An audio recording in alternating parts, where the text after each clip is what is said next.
Welcome back to episode 7 of a Minecraft Realm story. In today's video, we work on making a giant pumpkin and melon farm, as well as we also take on a trial chamber. Hope you guys all enjoy, and let's break down what we're doing here. So as you guys can see in this first clip, I am looking for the Ender Dragon Egg. It fell through the portal, if you remember right, in the last episode.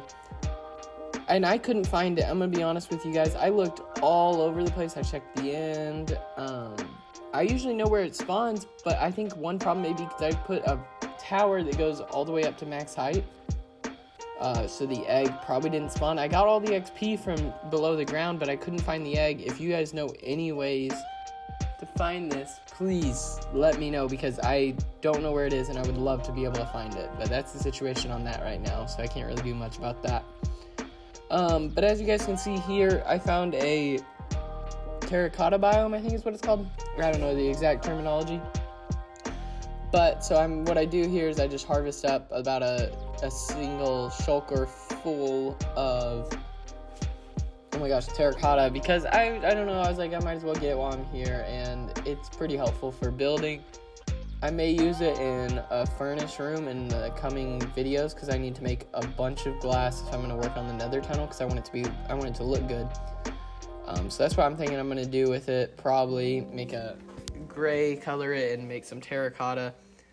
And yeah, that's pretty much all the resource gathering, the terracotta gathering, until the next clip, and I'll get back to you guys when we get there. In this clip, you can see I'm just flying over, and I had this place I thought of being as my quarry? I don't know how to say it. I think quarry is, but I also love how cool this looks actually just flying next to the tower. You can see up it actually, and I need some ideas for what to do with that. I really can't think of much, to be honest, but I'll think of something as a little bit goes on. But as you guys can see, this is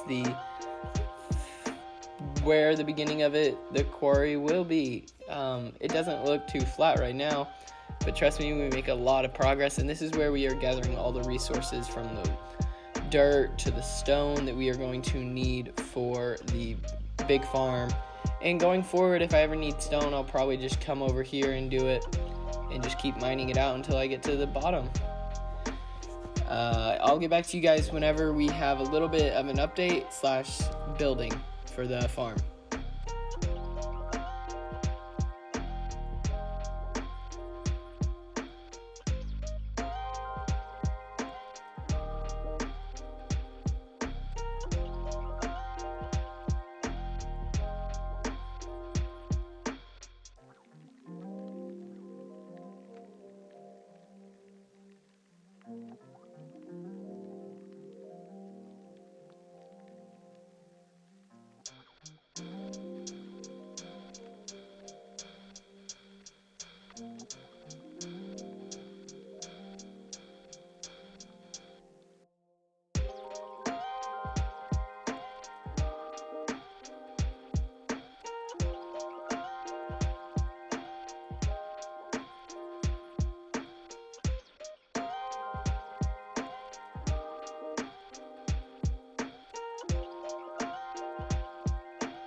Alright guys, in this clip we're starting to build the path over to the farm. I wanted to keep it where it looks really good in stone brick pattern, just because I like the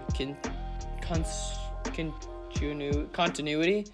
I just tried to fill in some of the dirt to make it look better overall. So the idea with this farm is it's going to be 20 rows of 75 pumpkins and melons. So 40 rows in total by 75, so about 3,000 total. It's a little bit more than that, I think, because whenever you go pick up stuff, you have to walk over and some spawn in the way. But I would say average about 1,500 per each, so it's a very big farm. And I will also explain how I'm going to be able to continue to collect these pumpkins and melons, because clearly it's such a big range, I would struggle to be in range of them growing.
as you guys see here, I need to gather more resources because let's just say this takes a lot of resources, and I think in total it took 4 shulker boxes of dirt and 2 of stone. Math could be a little off. I think it's more on the range of 3 and 1.5, but still a very tedious process of gathering materials. I decided to, as you guys are about to see, I decided to build a beacon just because I thought this would make it a little bit easier here and there, and make the stone an instant mine, which is, it was already an instant mine, like I didn't see the thing, but I feel like the speed improved greatly after I added the haste beacon. As you guys remember in the last episode is when I beat the wither by trapping it in the bedrock, so that's how I got the beacon material. If you missed that video is the previous one. But in general, I would just say that if you're going to be gathering this much resources, if you don't want to do a quarry, just do it in the strip mine. Just mine out the stone while you're mining iron and everything, so you get more resources that are really helpful.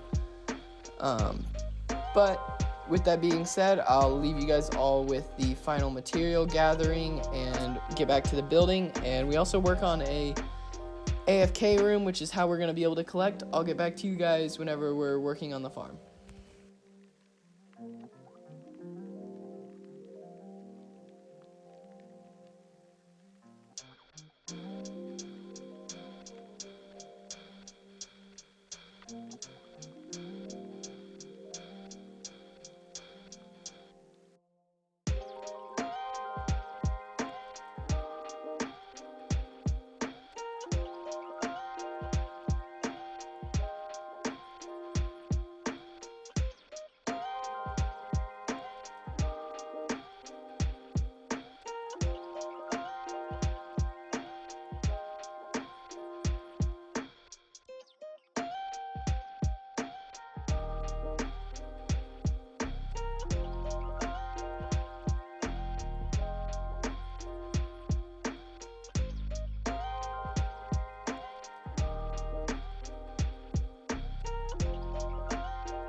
Alright, as you guys can see, we finished up the farm in that last clip, and this is the AFK box. I'm doing it pretty close to the center, just because I feel like this is the best distribution.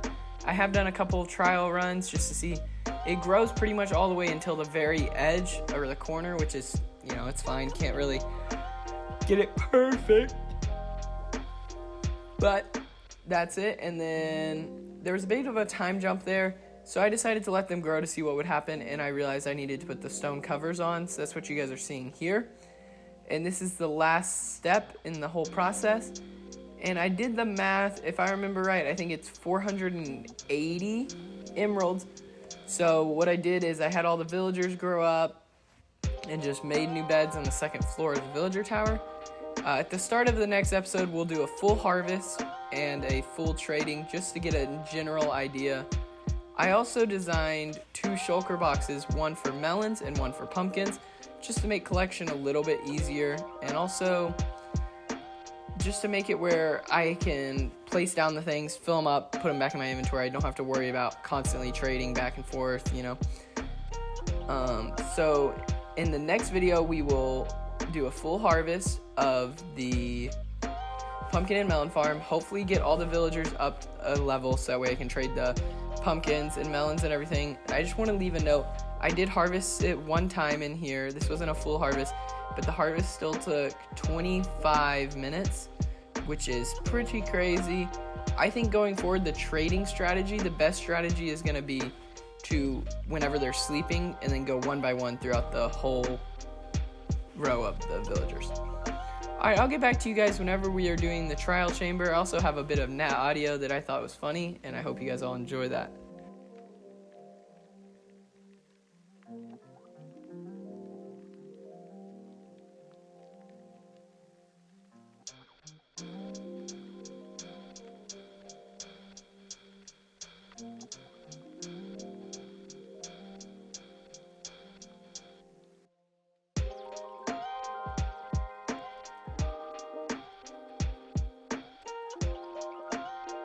There's this. We have a beacon. Yeah, that's it. Jesus. Wait, how did you... I'm him. Alright guys, this trial chamber. I have never done one of these.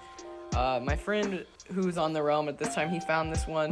I would say they're pretty good for loot, honestly.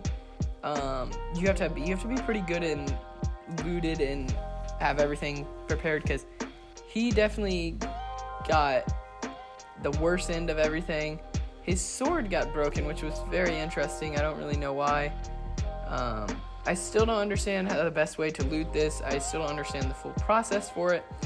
But overall, it was a very fun, and I like it because it's difficult, honestly. I don't think it's as difficult as the Warden or any of the other bosses, but it's a fun process, and it has some really good loot. I'll probably try to get a mace, not in the next episode, maybe in the next episode, but in the coming time. So I hope you guys all enjoyed this video, and I'll get back to you guys in the next one. And we have many things that we're going to work on. So I'll see you guys later in part 8. This has been part 7. Peace.